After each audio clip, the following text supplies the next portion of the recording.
नमस्कार साथियों, स्वागत है आप सभी का। दोस्तों, हम यहाँ पढ़ रहे हैं जीके के कुछ इंपॉर्टेंट क्वेश्चन जो कि लगभग सभी परीक्षाओं के लिए महत्वपूर्ण हैं।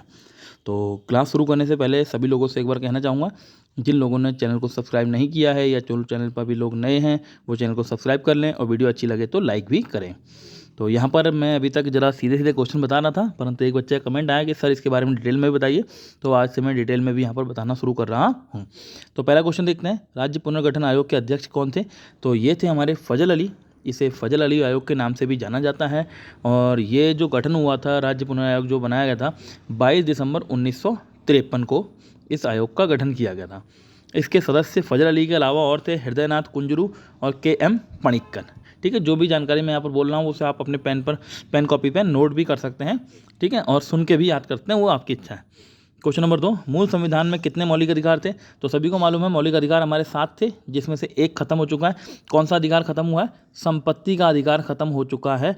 वो अधिकार आपका अब बन गया है कानूनी अधिकार। अच्छा, संपत्ति का अधिकार आपका अनुच्छेद नंबर 31 में होता था। अब इसको यहाँ से हटा के कहाँ डाल दिया गया? अनुच्छेद नंबर 300 का ए पार्ट में डाल दिया। ये कानूनी अधिकार है। ये कब हटाया गया था? ये 1978 में 44वें संविधान संशोधन द्वारा हटाया गया था। उस समय हमारे जो भारत में थी वो जनता पार्टी की सरकार थी और प्रधानमंत्री थे मोरारजी देसाई। तो जितनी जितनी जानकारी मेरे पास यहाँ पर अवेलेबल होगी या जितना मुझे इस समय याद आएगी वो मैं यहाँ पर आपको बताते रहूँगा। क्वेश्चन नंबर 3, अच्छा ये दूसरे में संपत्ति का अधिकार एक अनुच्छेद नंबर 19 में भी है। अच्छा, ये आपको ले देता हूँ, कुछ काम मैं करूँगा तो कुछ काम आप भी करेंगे। 19 में के कौन से पार्ट में संपत्ति के अधिकार के बारे में चर्चा है? जैसे ABCDE तरह के उसके पार्ट हैं, किस पार्ट में चर्चा थी? क्योंकि अब तो हटा दिया गया, तो वो मुझे आप कमेंट बॉक्स में बताएंगे। क्वेश्चन नंबर 3, राष्ट्रपति का चुनाव किस प्रणाली के आधार पर होता है? तो राष्ट्रपति के जो चुनाव की होती है प्रणाली उसे कहते हैं आनुपातिक प्रतिनिधित्व प्रणाली, और इसमें एकल संक्रमणीय पद्धति होती है। तो यहाँ पर एकल संक्रमणीय पद्धति लिखा है, तो ये ऑप्शन सही है। अच्छा, किस अनुच्छेद के तहत राष्ट्रपति का निर्वाचन होता है? तो अनुच्छेद 55 के तहत राष्ट्रपति का निर्वाचन होता है। आप मुझे बताएंगे कि राष्ट्रपति पर महाभियोग किस अनुच्छेद के तहत लगाया जाता है। अच्छा, इस चुनाव में भाग कौन लेते हैं? इस चुनाव में हमारे जो लोकसभा, राज्यसभा और विधानसभा के सदस्य हैं वो लोग इसमें भाग लेते हैं। ठीक है, अगला क्वेश्चन देखते हैं। क्वेश्चन नंबर 4, भारत छोड़ो आंदोलन कब शुरू हुआ? तो सभी को मालूम है भारत छोड़ो आंदोलन शुरू हुआ है 1942 में। महात्मा गांधी का आंदोलन था। इस आंदोलन के दौरान महात्मा गांधी ने एक नारा दिया था, करो या मरो का नारा महात्मा गांधी ने यहाँ पर दिया था। SSC के क्वेश्चन में बहुत बार पूछा जाता है कि भारत छोड़ो आंदोलन के दौरान महात्मा गांधी ने कौन सा नारा दिया था, या फिर करो या मरो का आंदोलन, वो करो या मरो का नारा महात्मा गांधी ने कब दिया था? तो भारत छोड़ो आंदोलन के दौरान। एक क्वेश्चन और पूछा जाता है कि जिस समय आंदोलन चल रहा था उस समय इंग्लैंड का प्रधानमंत्री कौन था? तो इंग्लैंड का प्रधानमंत्री उस समय था क्लीमेंट एटली। क्वेश्चन नंबर 5 देखते हैं, असहयोग आंदोलन कब शुरू हुआ? तो असहयोग आंदोलन आपका शुरू हुआ है 1920 में। अच्छा, इसके बारे में आप मुझे बताएंगे क्योंकि यहाँ से कुछ क्वेश्चन बनते हैं। असहयोग आंदोलन के समय आपका खिलाफत आंदोलन भी था। वो खिलाफत आंदोलन के बारे में आप मुझे बताएंगे, जितना आपको डिटेल याद हो वो आप मुझे बताएंगे। ये असहयोग आंदोलन ख़त्म क्यों करा महात्मा गांधी ने, ये भी मुझे आप बताएंगे। ठीक है, क्यों किया और किस घटना की वजह से किया, तो ये आप मुझे बताएंगे। और उस घटना का जिक्र कर सकते हैं, उसकी सन भी मुझे लिख के यहाँ पर आप दे सकते हैं, और सभी को समझ में आ गया कि मैं किस घटना की बात कर रहा हूँ। ठीक है, अगला है, प्रत्येक 2 अक्षांश के बीच की दूरी कितनी होती है? तो ये तो आपको सीधे याद करना पड़ता है, 111 किलोमीटर। ठीक है, और इससे पहले मैंने देशांतर वाली बताई थी, 111.3 हो जाती है उसमें, ये 111 किलोमीटर होती है। अच्छा, सबसे बड़ी अक्षांश रेखा जो होती है हमारी वो विषुवत रेखा होती है, और जैसे जैसे ध्रुवों की ओर जाते हैं अक्षांश रेखा की लंबाइयाँ कम होती जाती है। ठीक, अगला है, रणथंभौर वन्य प्राणी अभ्यारण्य किसके हेतु प्रसिद्ध है? तो भाई ये तो टाइगर के लिए प्रसिद्ध है, हालांकि और भी इसमें जानवर होंगे परंतु टाइगर के लिए ये प्रसिद्ध है। अच्छा, रणथंभौर जो वन्य प्राणी अभ्यारण्य है ये किस स्थान पर है, ये आप मुझे कमेंट बॉक्स में बताएंगे। अगर मैं आपको डिटेल में बताना तो आपका भी फर्ज बनता है कि यहाँ पर आप भी डिटेल में कुछ बताइए, उससे आपकी तैयारी भी अच्छी होगी। अगला क्वेश्चन देखते हैं, वायुमंडल में सर्वाधिक मात्रा में अक्रिय गैस कौन सी होती है? तो सर्वाधिक मात्रा में ऑर्गन होती है। अच्छा, इस ऑर्गन गैस को ही बल्ब के अंदर भरा जाता है। इसका प्रतीक है AR और परमाणु क्रमांक है 18। ठीक है, ये मैं डिटेल जो मुझे यहाँ पर आती रहेगी वो दिमाग में प्रेजेंस ऑफ माइंड वाली बात करना, जो इस समय आएगी दिमाग में मैं आपको बताते रहूँगा।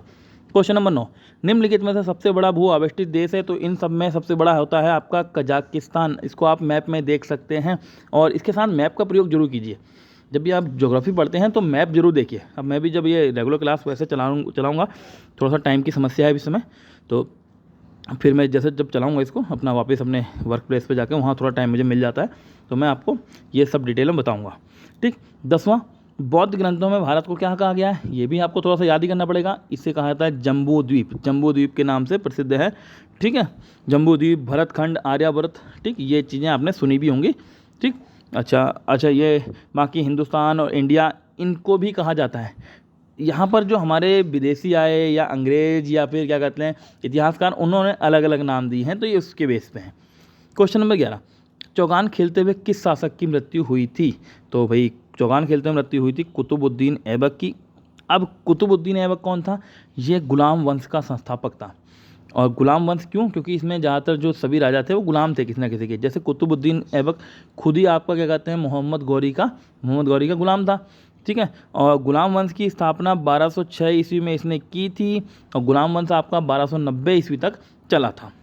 ठीक है, कुतुबुद्दीन ऐबक ने इसकी स्थापना की थी। पहला यहाँ पर शासक यही था। अच्छा, इसको सुल्तान नहीं कहेंगे हम, पहला शासक तो हम इसे कहेंगे, पर इसे हम क्या कहते हैं सुल्तान नहीं कहेंगे। ठीक है ना। ठीक, आगे बढ़ते हैं अगले क्वेश्चन की ओर। क्वेश्चन नंबर 12, दिल्ली का प्रथम सुल्तान कौन था? देखिए मैंने बोला ना, उसको सुल्तान नहीं कहेंगे, उसको सुल्तान नहीं कहा जा सकता, वो एक शासक था। पर सुल्तान की जो क्या कहते हैं वैधानिक जो उपाधि प्राप्त की थी, वो इल्तुतमिश ने प्राप्त की थी बगदाद के खलीफा से। तो प्रथम सुल्तान की बात करी जाए तो सुल्तान आपका क्या कहते हैं इल्तुतमिश था।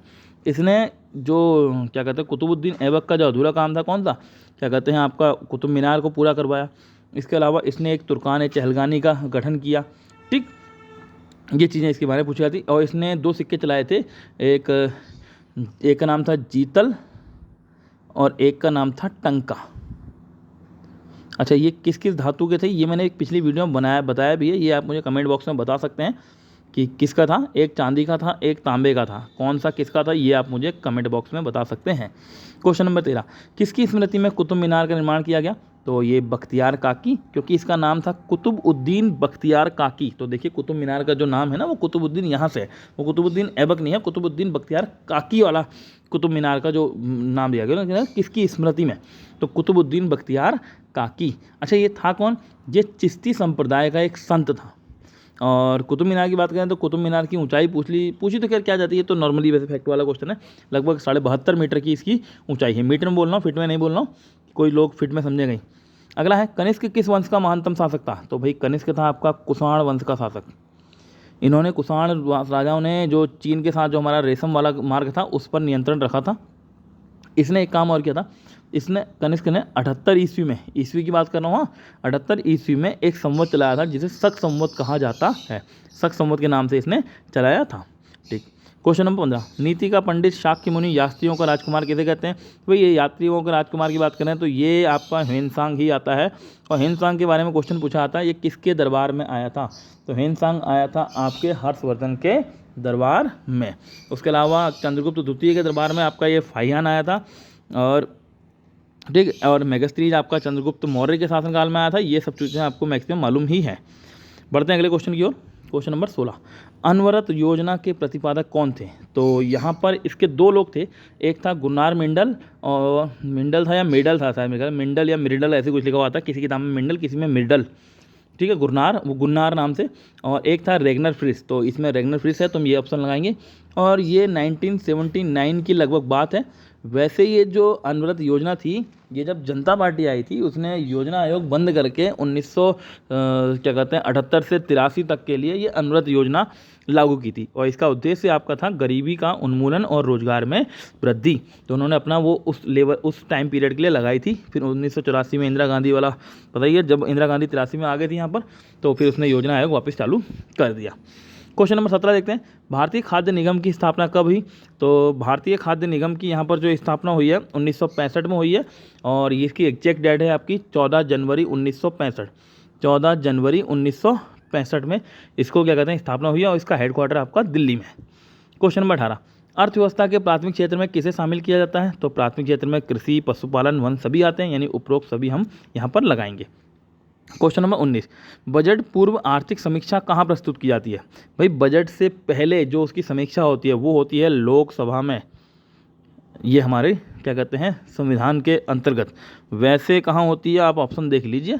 फिलहाल यहाँ पर लोकसभा है, ठीक है। क्वेश्चन नंबर अगला देखते हैं हम 20वां।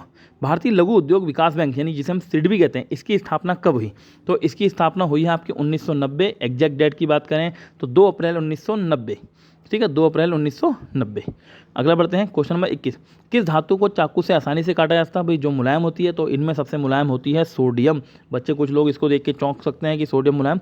सोडियम सक्रिय बहुत ज़्यादा होता है, बहुत ज़्यादा क्रियाशील होता है। हालांकि सबसे ज़्यादा क्रियाशील इससे भी ज़्यादा होता है लिथियम, परंतु ये बहुत मुलायम धातु होती है, ठीक है, ध्यान रखना। विद्युत का सर्वोत्तम चालक कौन है? तो विद्युत का सर्वोत्तम चालक कौन है भाई? यहाँ पर आपका डाउट जो होगा कॉपर और सिल्वर में, तो मैं बता दूँ सिल्वर सबसे ज़्यादा, यानी चांदी सबसे ज़्यादा सर्वोत्तम यहाँ पर इसका चालक है।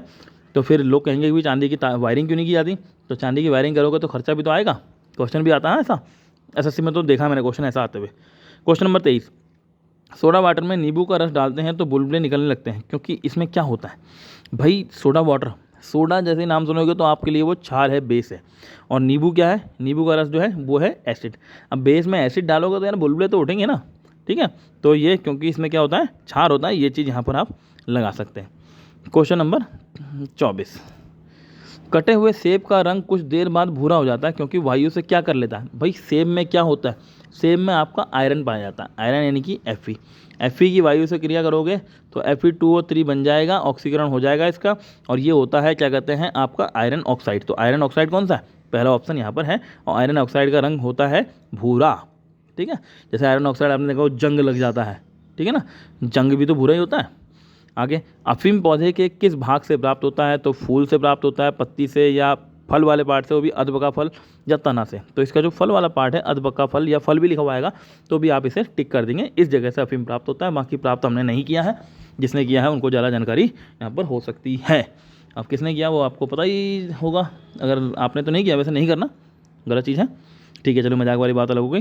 तो ये हमारे क्वेश्चन थे जीके के, जिसमें मैंने थोड़ी डिटेल में यहाँ पर डाला है। थोड़ा ये क्वेश्चन आज कम है, क्योंकि डिटेल में अगर बनाऊंगा थोड़ा सा वीडियो बहुत लंबी हो जाती है, इसलिए थोड़े से कम बन रखें। बाकी देखूंगा अगर थोड़ा शॉर्ट करके और क्वेश्चन ज़्यादा से ज़्यादा आ सके, ठीक है। तो लास्ट में यही, अगर वीडियो आपको अच्छी लगी हो तो लाइक करें, शेयर करें और चैनल को सब्सक्राइब करें। मिलते हैं फिर अगली वीडियो में, तब तक के लिए नमस्कार।